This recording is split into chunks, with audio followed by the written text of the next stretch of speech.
চতুর্দিকে আওয়াজ উঠলো, ওমর রাদিয়াল্লাহু তাআলা আনহু মুসলমান হত্যা করেছেন। নবী করিম সাল্লাল্লাহু আলাইহি সাল্লামের কাছে খবর এলো, নিহত ব্যক্তির আত্মীয় স্বজনেরা দিয়ত দাবি করলো। আল্লাহ তাআলা কোরআনে কারীমের আয়াত নাজিল করে দিলেন।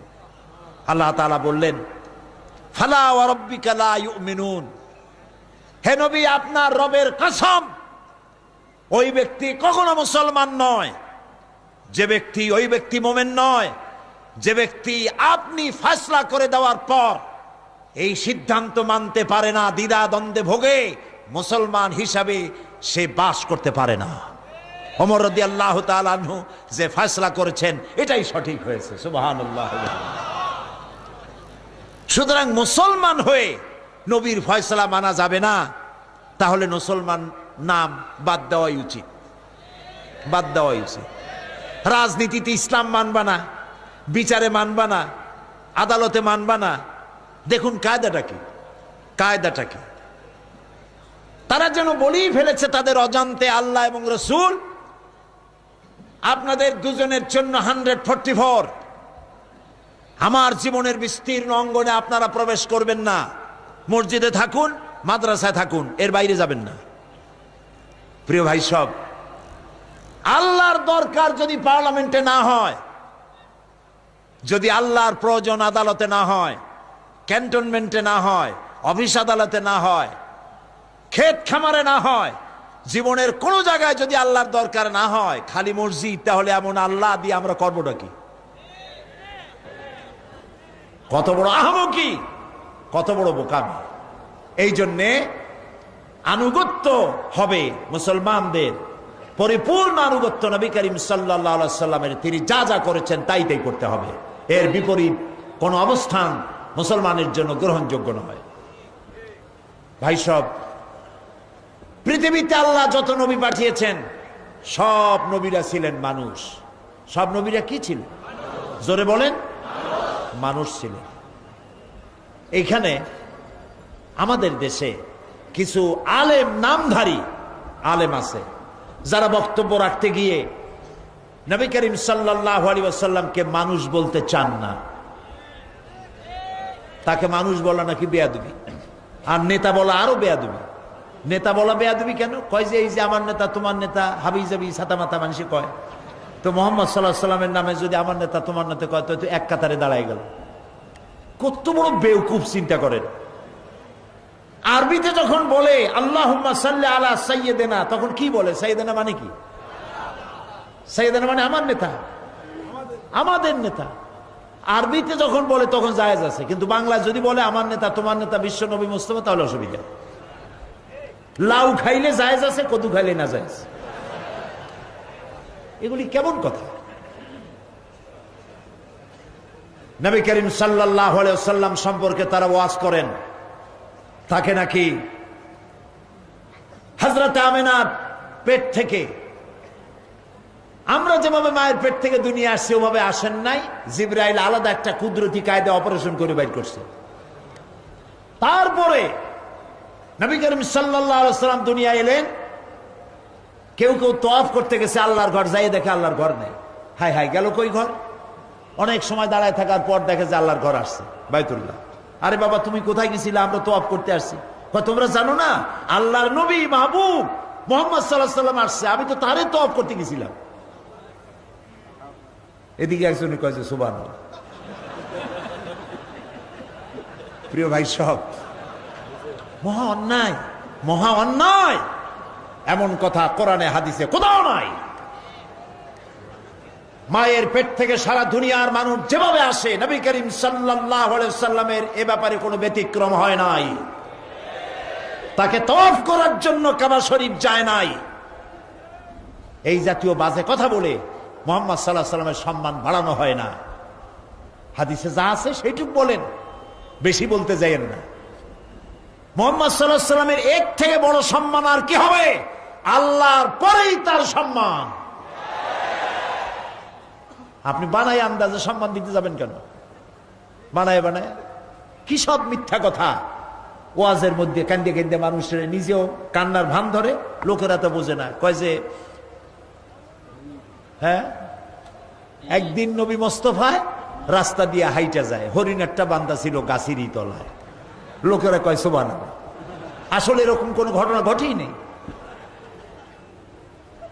আন্দাজে মিথ্যে কথা বলে রাসূলের সম্মান বাড়াবার কোনো দরকার আছে? রাসূলের সম্মান তো আল্লাহই দিয়েছে। তার থেকে সম্মানী ব্যক্তি আরশের নিচে জমিনের উপরে আর কেউ আছে? তো খামাখাই সব মিথ্যা কথা কেন বলা? আর বলা হয় তিনি মানুষ না, আর তিনি সব জায়গায় উপস্থিত হন। নাউযুবিল্লাহি মিন যালিক। কি মুশরিকানা আকীদা! মুশরিকানা আকীদা। সকল জায়গায় সমভাবে দেখতে পারেন আল্লাহ রাব্বুল আলামিন। যেটা আমার খালেক পারেন, রাসূল মাখলুক তিনি তা পারেন না। নবী করিম সাল্লাল্লাহু আলাইহি ওয়াসাল্লামকে তার নামে মিলাদ পড়া হচ্ছে। এক জায়গায় দাঁড়াইতে হবে সকলকে। কেন দাঁড়াইতে হবে? কারণ নবী করিম সাল্লাল্লাহু আলাইহি ওয়াসাল্লাম আসবেন, দাঁড়াবে না? এরকম বেয়াদব উম্মত আছে নাকি যে রাসূল আসবে আর দাঁড়াবে না? অনেক বছর আগে হাজীগঞ্জে আমার একটা মাহফিল ছিল। মাহফিলে যাই দেখি সেখানে একটা বিশাল চেয়ার। এটা কেন?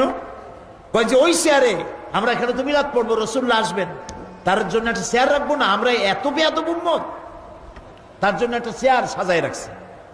আমি বললো ওই চেয়ার আগে নামাও, তারপর ওয়াজ করবে, আগে ওয়াজই করবে। তোমরা তো এটাও করে ছাড়বার পরে ভাত খাইতে যাই একটা বড় প্লেট রাখবা, রাসূলুল্লাহ আসবে, তারে ভাত না দিয়ে আমরা খাই কেমন? নাউযুবিল্লাহ। আমি বললাম তর্কের খাতিরে যদি মেনেও নেই যে রাসূলুল্লাহ এক জায়গায় আমরা মাহফিল করতেছি, মিলাদ পড়তেছি, রাসূলুল্লাহ আসবেন, তর্কের খাতিরে মানলাম। আচ্ছা ঠিক আছে, আসুন। উম্মতের জন্য ফরজ হয়ে গেছে চেয়ার দেওয়া, ঠিক না? তাহলে এবার বলেন, রাসূলুল্লাহর জন্য মঞ্চে একটা চেয়ার রাখা হয়েছে, তিনি বসবেন, তার পাশে আর একটা চেয়ার দিয়া বসতে পারে এমন বেয়াদব আকাশের নিচে জমিনের উপরে আছে নাকি? কাজে এর দ্বারা রাসূলুল্লাহকে ইজ্জত করা হলো না, তাওহীন করা হলো। নবী করিম সাল্লাল্লাহু আলাইহি ওয়াসাল্লাম সদা সর্বত্র আপনি মিলাদ পড়বেন আর সেখানে এসে হাজির হবেন, এই আকীদা জায়েজ নাই, জায়েজ নাই। মিলাদ শরীফ আবিষ্কার হয়েছে নবী করিম সাল্লাল্লাহু আলাইহি ওয়াসাল্লামের ইন্তেকালের অন্তত 600 বছর পরে। ইয়া নবী সালাম আলাইকার এরকম একসাথে কোরাস গাওয়ার এই ব্যবস্থা রাসূলের যুগে ছিল না, সাহাবায়ে কেরামের যুগে ছিল না, তাবিঈনদের যুগে ছিল না, তাবে তাবিঈনদের যুগে ছিল না, আইম্মায়ে মুস্তাহিনদের যুগে ছিল না।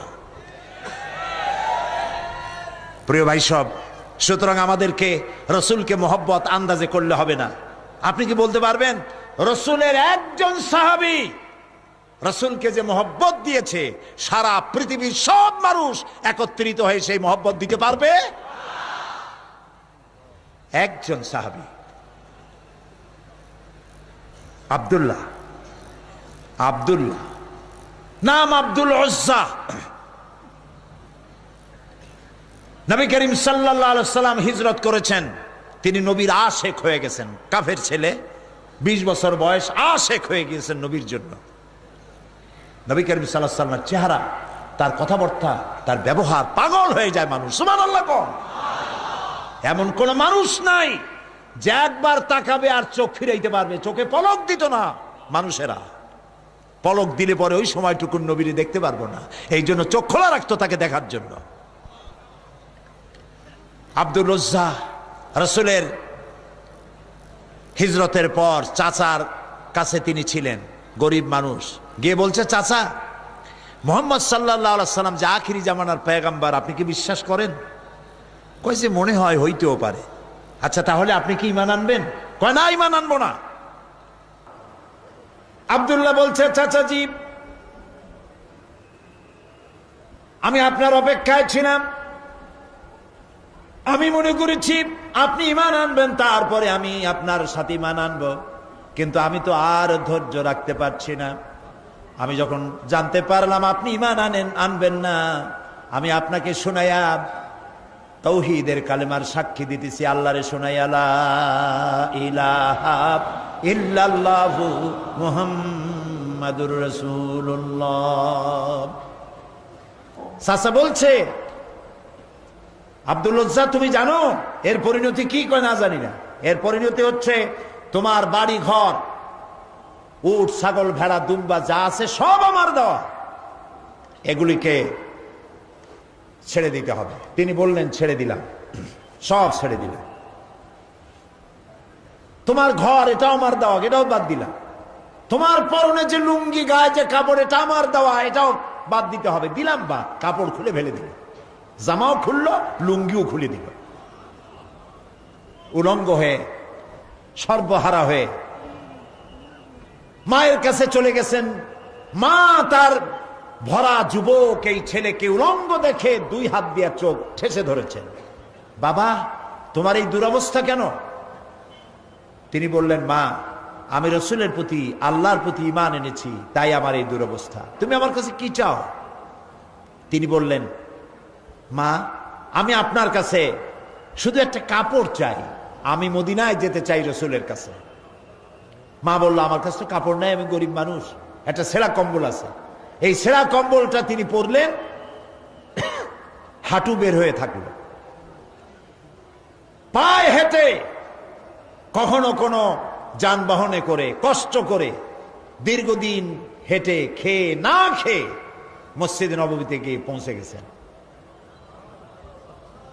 নবীজি ঘরের থেকে বের হয়ে আব্দুল্লাহ কেভাবে দেখতে পেয়ে মাথার চুল উস্কো খুস্কো, চোখ ক্ষুধার যন্ত্রণায় গর্তের ভিতরে চলে গেছে। তিনি প্রশ্ন করলেন, তুমি কে?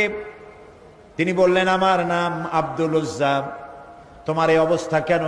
তিনি সব খুলে বললেন। নবীজি বললেন, তোমার নাম আব্দুল উজ্জা নয়, আমি তোমার নাম রেখে দিলাম আব্দুল্লাহ। আসহাবে সুফফাকে ডেকে বললেন, এই আব্দুল্লাহকে কোরআন শরীফ শিখাও। তিনি কোরআন শরীফ শিখতেন।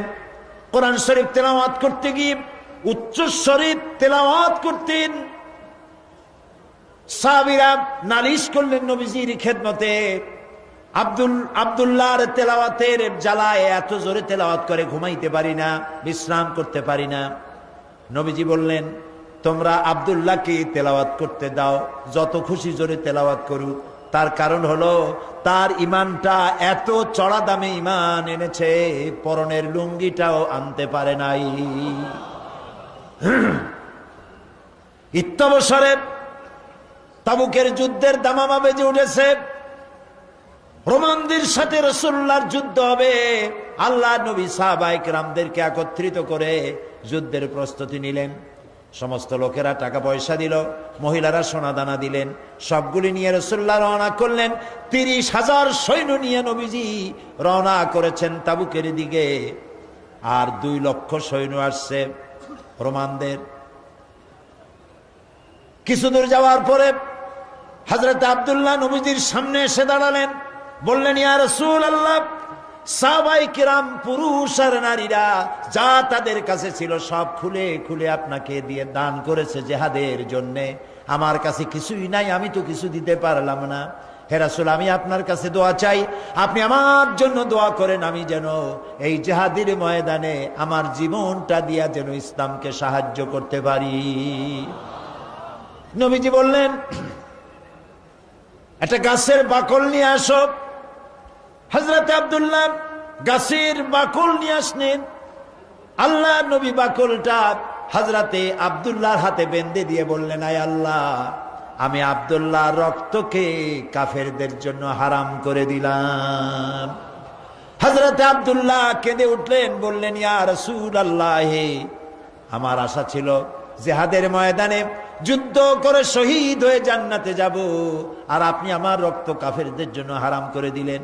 আল্লাহর নবী বলেন, আব্দুল্লাহ, কোনো চিন্তা করো না, এখন যদি তোমার জ্বরেও মৃত্যু হয়, ঘরের মধ্যে বসে আল্লাহ তোমাকে শাহাদাতের দরজা দিবে। তাবুকের প্রান্তরে সাহাবায়ে কেরাম উপস্থিত হলেন। রোমান 2 লক্ষ সৈন্যরা, আল্লাহর নবী নিজে এসেছেন শুনে ভয়তে পালিয়ে গেল। বিনা যুদ্ধে জায়গা দখল হয়ে গেল। নবীজি সেখানে 20 দিন অপেক্ষা করলেন। চতুর্দিকে দ্বীনের দাওয়াত ছড়াতে লাগলেন।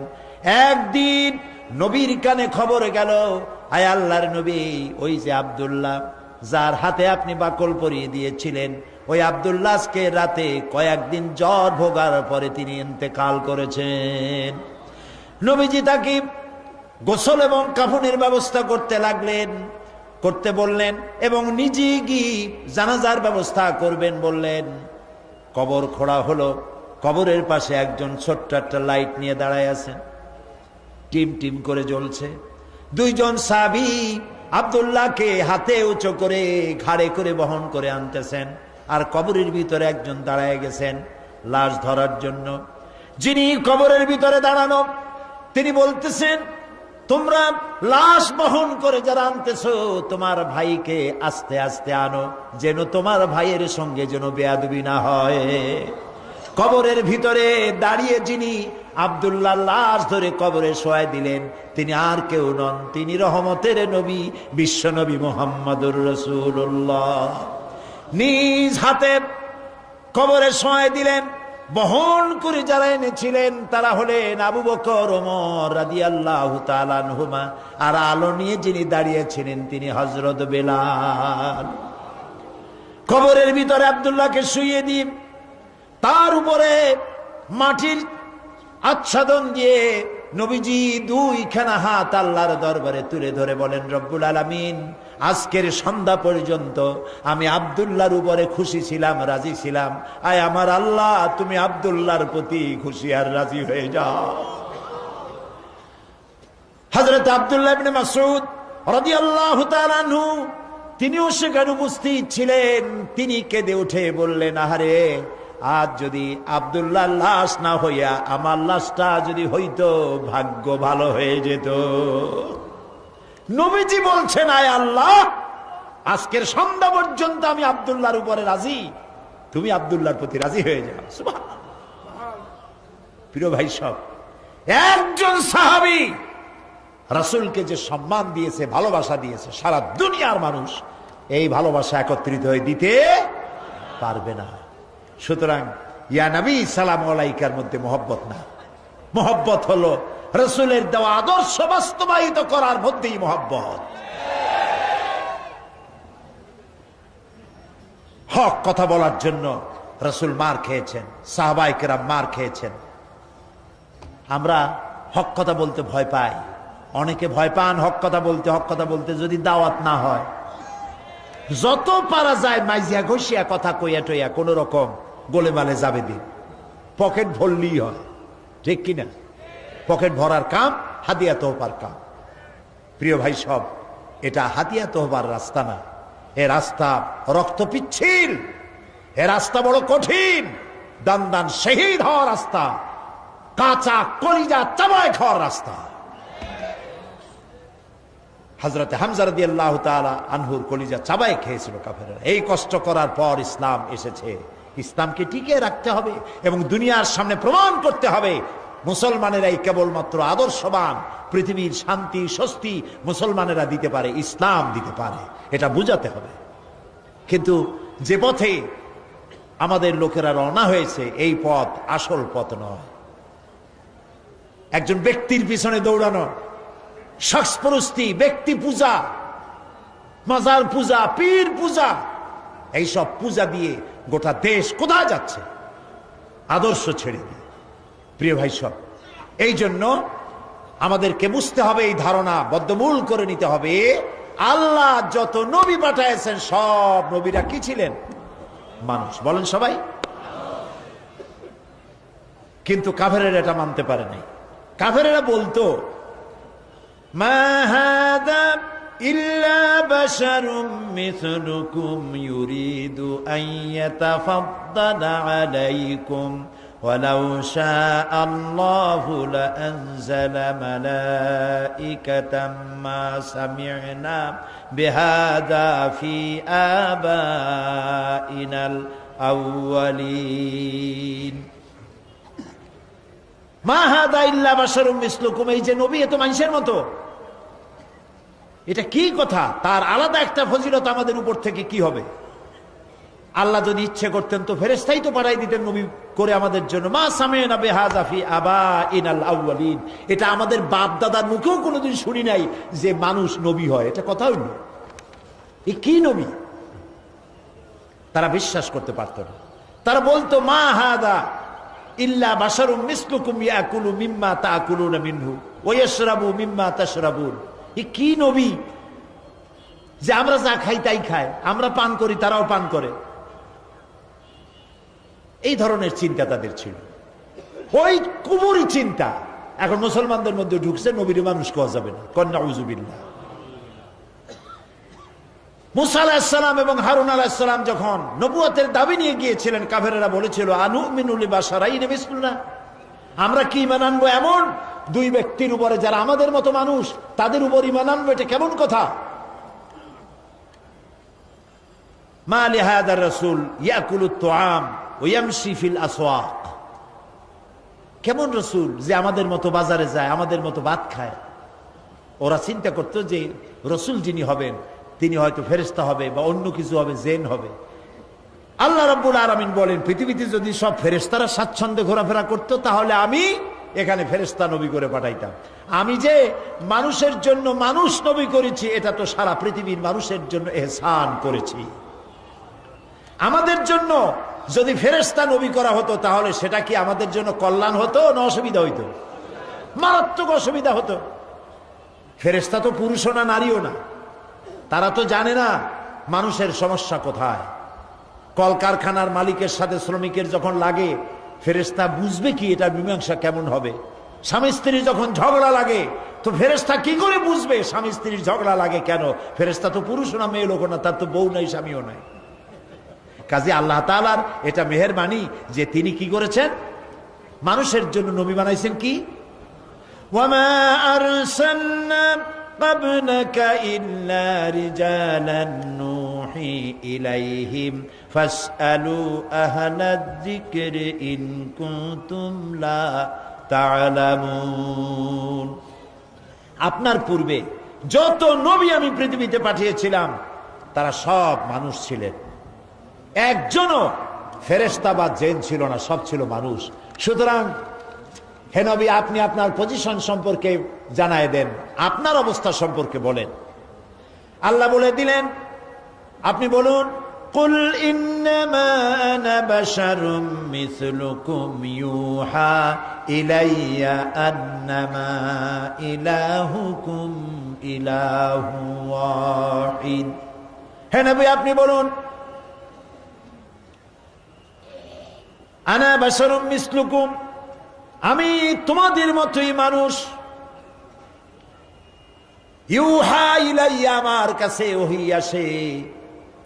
আর তোমার আর আমার, তোমাদের আর আমার ইলাহ এক, আমি তোমাদের মতো মানুষ। কুল ইন্নামা আনা বাশারুম মিসলুকুম, আমি তোমাদের মতো মানুষ। বুঝতেছেন কথা?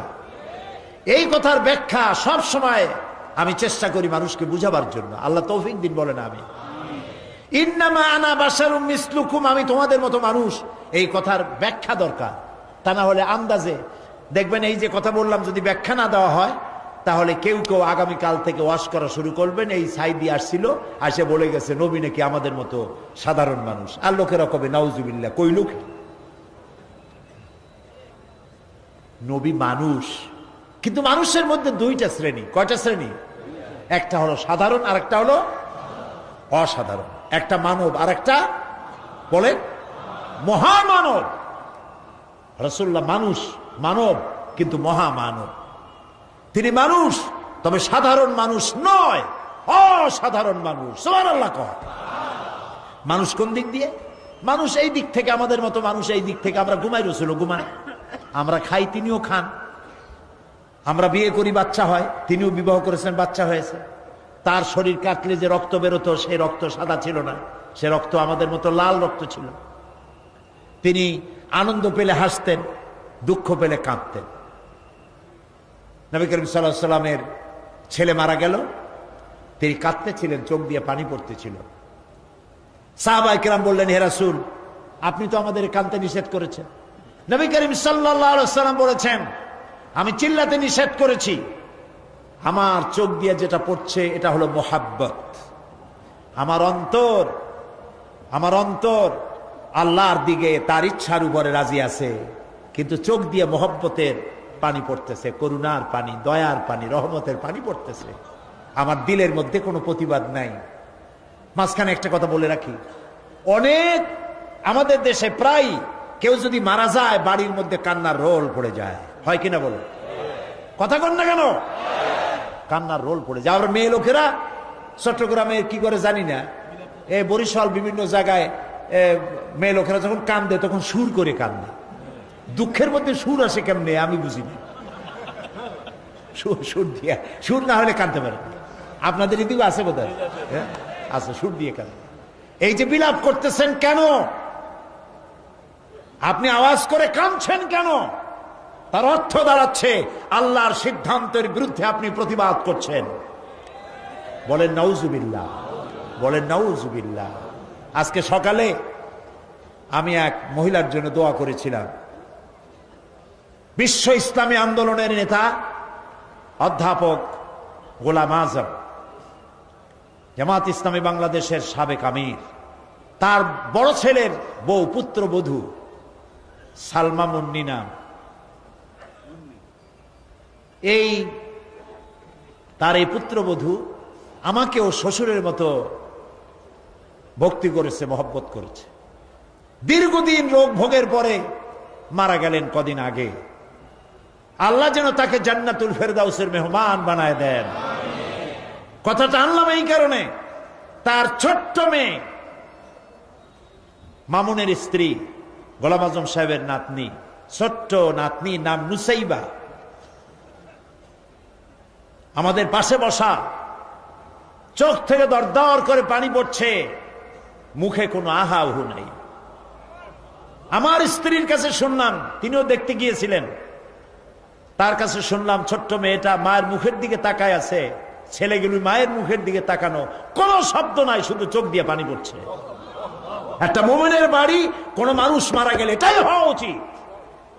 আপনি আওয়াজ করে কাঁদবেন, তার অর্থ হলো আল্লাহর ফয়সালার বিরুদ্ধে প্রতিবাদ করছেন। বলেন নাউজুবিল্লাহ। আপনার কলিজার টুকরা সন্তান মারা গেছে, আপনি বলুন ইন্না লিল্লাহি ওয়া ইন্না ইলাইহি রাজিউন। একটা গোলাম এর থেকে আর বেশি কি বলতে পারবে? গোলামের কোনো সে নাই।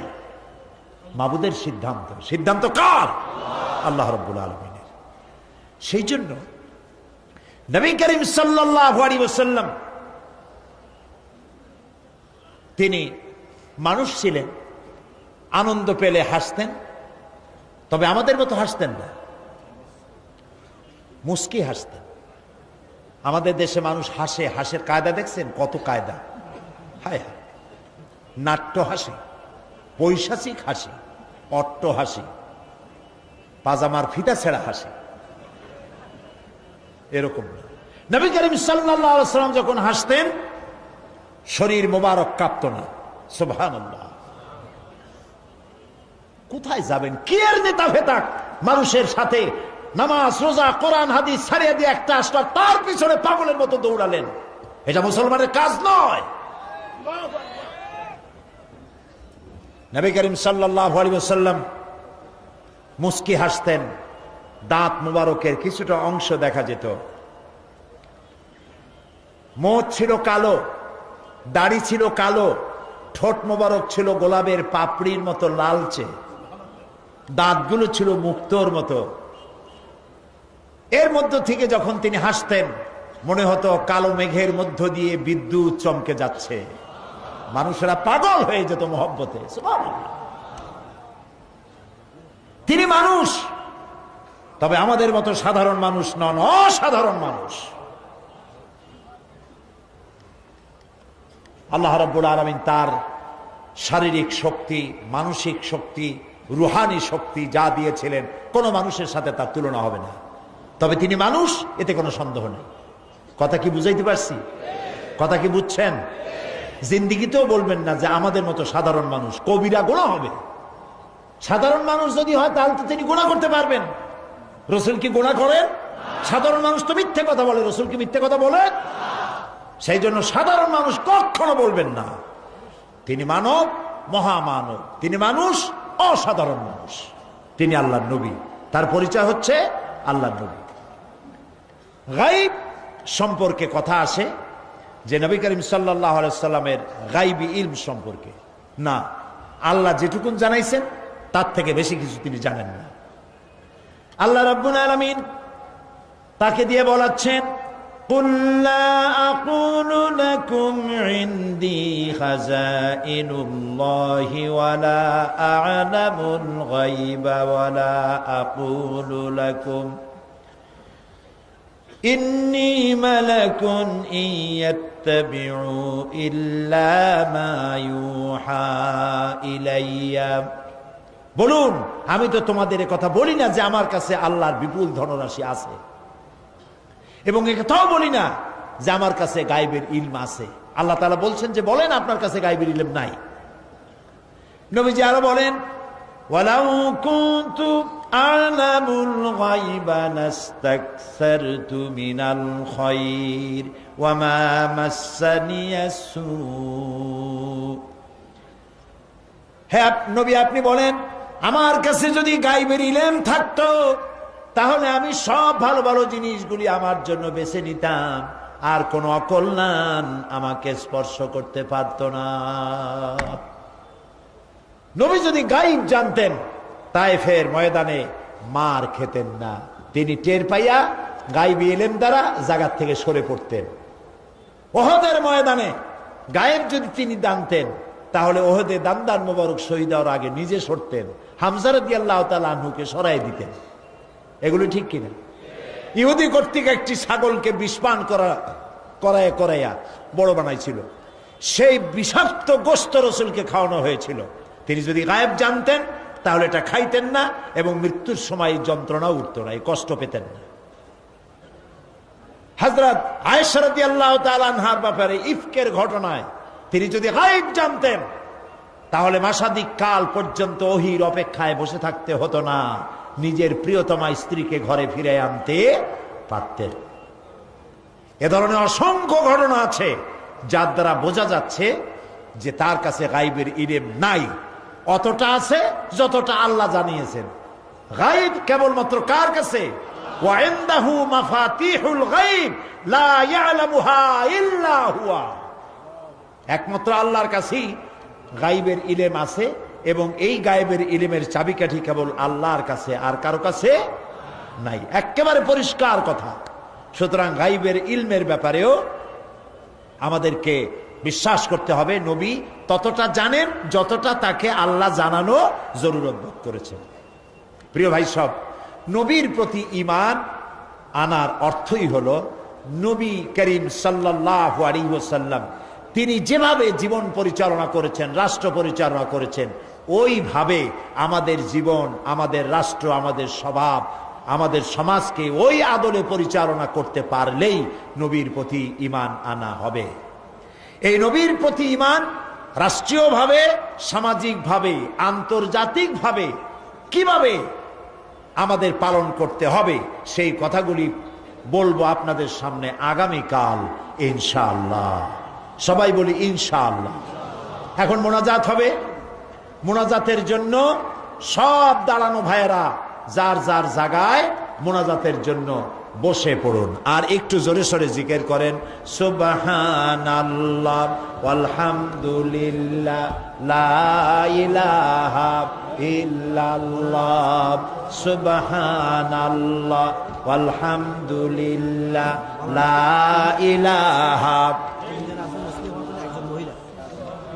প্রিয় ভাই সব, আজকে 3 জন মুসলমান হবেন, আলহামদুলিল্লাহ বলেন।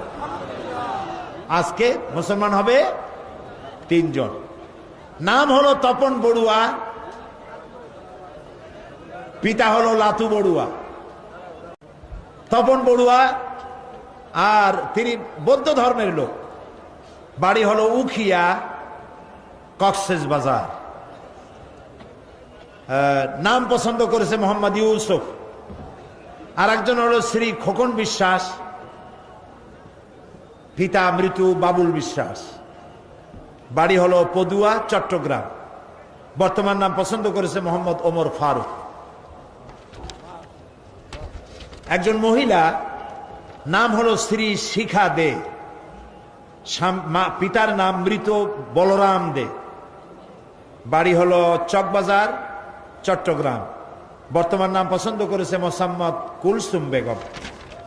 আরো কাছে, লা ইলাহা ইল্লাল্লাহু মুহাম্মাদুর রাসূলুল্লাহ।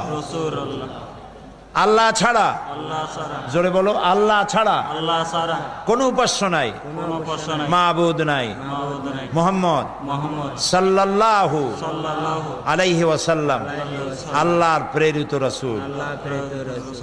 আশহাদু আন লা ইলাহা ইল্লাল্লাহু ওয়াহদাহু লা শারীকা লাহু ওয়া আশহাদু আন্না মুহাম্মাদান আবদুহু ওয়া রাসূলুহু। আমি সাক্ষ্য দিচ্ছি আল্লাহ ছাড়া কোনো ইলাহ নাই, মাবুদ নাই, উপাস্য নাই, তিনি এক, তিনি একক, তার কোনো অংশীদার নাই। আমি আরো সাক্ষ্য দিচ্ছি মুহাম্মদ সাল্লাল্লাহু আলাইহি ওয়াসাল্লাম আল্লাহর বান্দা এবং তার প্রেরিত রাসূল। আসসালামু আলাইকুম। এই নতুন মুসলমানদের সালাম নেন, সবাই বলেন। আরেকজন মহিলা ইসলাম কবুল করেছেন, তিনি প্যান্ডেলের ভেতরে আছেন।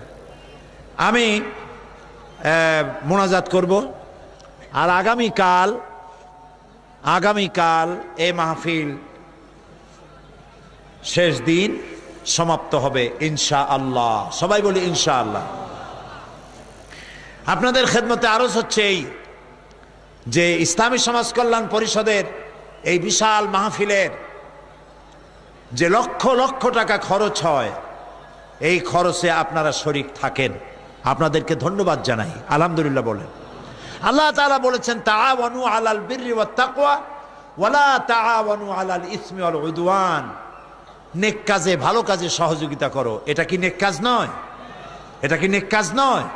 কত মানুষ হেদায়েত হচ্ছে, কত মানুষ নিজের বাপ দাদার ধর্ম পরিত্যাগ করে ইসলাম কবুল করছেন, বলেন আলহামদুলিল্লাহ।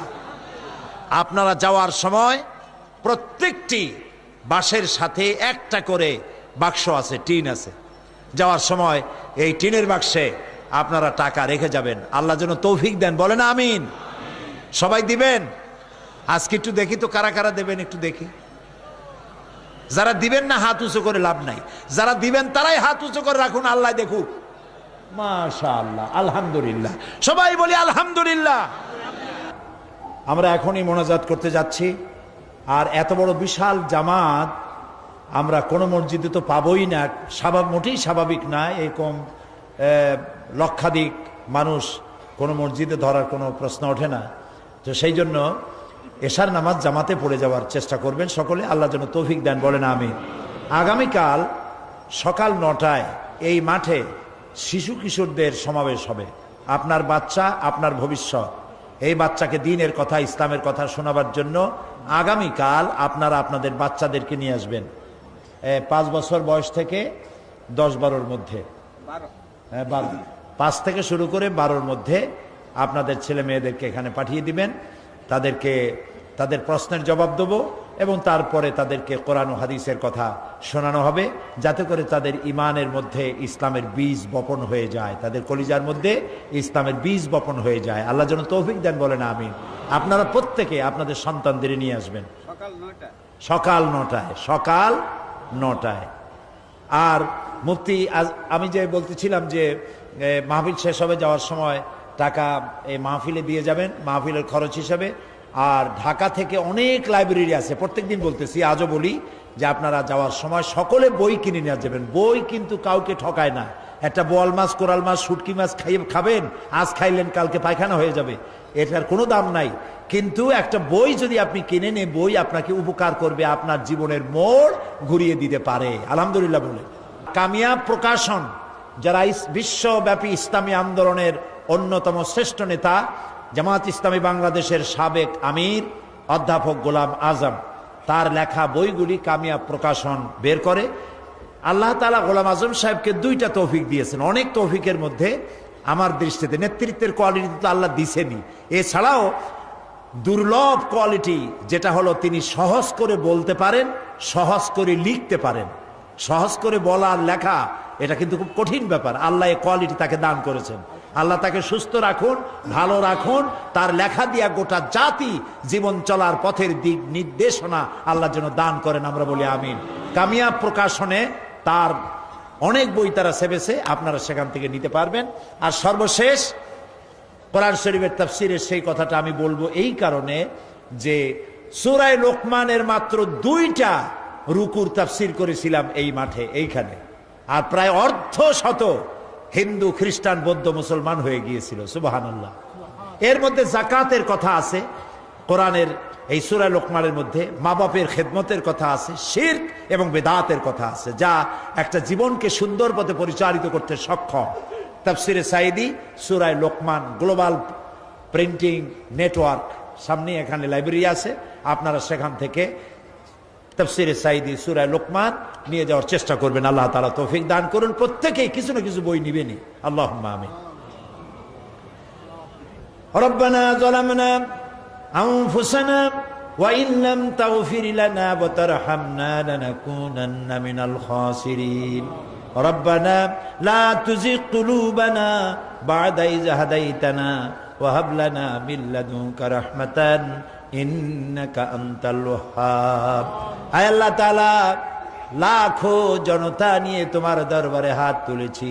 আল্লাহ তাআলা দয়া করে আমাদের জিন্দেগীর গুনাহ মাফ করে দাও। আমাদের মা বাপ মুরব্বী যারা কবরে শুয়ে আছেন, আল্লাহ তাআলা দয়া করে কবরটাকে জান্নাতের টুকরায় পরিণত করে দাও। রব্বির হামহুমা কামা রব্বায়ানি সগীরা। হায় আল্লাহ তাআলা, আজকে জুমার রাত বড় আশা করে তোমার দরবারে হাত তুলেছি। মাবুদ গো, দয়া করে মেহেরবানি করে আমাদেরকে জাহান্নামের আগুন আমাদের জন্য হারাম বানায়া দাও। রব্বুল আলামিন, তামাম পৃথিবীতে মুসলমানেরা যত জায়গায় বিপদে আছে, বিপদগ্রস্ত মুসলমানদের তুমি সাহায্যকারী হয়ে যাও রব্বুল আলামিন। আগামীকাল এই মাহফিলের শেষ দিন, আল্লাহ তাআলা মাঠ ঘাটে এই এলাকায় যখনই তাফসীরের মাহফিলের শেষ দিন আসে, লোক ধরে না, বিশাল চাপ সৃষ্টি হয় শহরের উপরে। আল্লাহ তাআলা দয়া করে তোমার কুদরতি নিজাম দিয়ে শান্তিপূর্ণ পরিবেশে মাহফিল কামিয়াব করে দিও রব্বুল আলামিন। যত মানুষ, পুরুষ আর নারী এখানে আমরা হাত তুলেছি, আল্লাহ দয়া করে আমাদের বিবি বাল বাচ্চা তুমি যা দান করেছো সবগুলিকে দিনদার, ইমানদার, নামাজি মুসলমান বানাইয়া দিও। আল্লাহুম্মা হাব্বিব ইলাইনাল ঈমান ওয়া যায়্যিনহু ফি কুলুবিনা ওয়া কাররিহ ইলাইনাল কুফরা ওয়াল ফুসুকা ওয়াল ইসয়ান ওয়াজআলনা মিনার রাশিদিন। আল্লাহুম্মা জিদনা ওয়া লা তানকুসনা ওয়া আকরিমনা ওয়া লা তুহিন্না ওয়া আসিরনা ওয়া লা তুসির আলাইনা। আল্লাহুম্মা ইয়া মুনজিলাল কিতাব ওয়া মুজরিয়াস সাহাব সারিয়াল হিসাব ওয়া হাজিমিল আহজাব আল্লাহুম্মা ইহজিমহুম ওয়া জালজিলহুম ওয়ানসুরনা আলাইহিম। আল্লাহুম্মা শাত্তিত শামলাহুম আল্লাহুম্মা মাজ্জিক জামাহুম আল্লাহুম্মা দাম্মির দিয়ারাহুম আল্লাহুম্মা খারিব বুনিয়ানাহুম। আল্লাহ তাআলা, দুনিয়ার সমস্ত জালিমদের মোকাবেলায় তোমার এই মুসলমানগুলিকে দয়া করে তুমি হেফাজত করো। আল্লাহ তাআলা, আমাদের প্রিয় জন্মভূমি এই বাংলাদেশের উপরে তোমার রহমত নাজিল করে দাও। আল্লাহ তাআলা, দেশের স্বাধীনতা, সার্বভৌমত্ব, অখণ্ডত্ব কিয়ামত পর্যন্ত আল্লাহ তুমি স্থিতিশীল করে রাখো রব্বুল আলামিন। মানুষেরা বড় আশা করে মাহফিলে আসে, আল্লাহ তাআলা তুমি দয়া করে আমাদেরকে হেদায়েত নসিব করে দাও, গোমরাহি থেকে বাঁচার তৌফিক দান করে দাও। সুবহানাকা আল্লাহুম্মা ওয়া বিহামদিকা নাস্তাগফিরুকা ওয়া নাতুবু ইলাইক। আল্লাহুম্মা জাআলনা মিনাত তাওয়াবিন ওয়াজআলনা মিনাল মুতাতাহহিরিন ওয়াজআলনা মিন ইবাদিকাস সালিহিন ওয়াজআলনা মিনাল্লাযীনা লা খাউফুন আলাইহিম ওয়া লা হুম ইয়াহজানুন। আল্লাহ তাআলা, বিদেশ থেকে যারা দোয়া চেয়েছে, ইংল্যান্ড, আমেরিকা, অস্ট্রেলিয়া, মধ্যপ্রাচ্য, বিভিন্ন দেশ থেকে কোরআন শরীফের তাফসীরের মাহফিলে দোয়া চেয়েছেন, তারা সালাম পৌঁছাইছেন। আল্লাহ তাআলা আমাদের বাংলাদেশিরা পৃথিবীর যত জায়গায় আছে তাদের ঈমান দিয়ে, তাদের সুস্থতা দিয়ে আল্লাহ তাআলা তাদেরকে তুমি হেফাজতে রাখো। তারা যেসব দেশে আছে বাংলাদেশের মুসলমানেরা, সেই দেশে ইসলামের দাওয়াত দেওয়ার তৌফিক তাদেরকে দান করে দাও। ঈমানের উপরে, ইসলামের উপরে তাদের টিকে থাকার তৌফিক দান করে দাও। রব্বানা তাকাব্বাল মিন্না ইন্নাকা আনতাস সামিউল আলিম ওয়া তুব আলাইনা ইন্নাকা আনতাত তাওয়াবুর রহিম। সুবহানা রাব্বিকা রাব্বিল ইজ্জাতি আম্মা ইয়াসিফুন।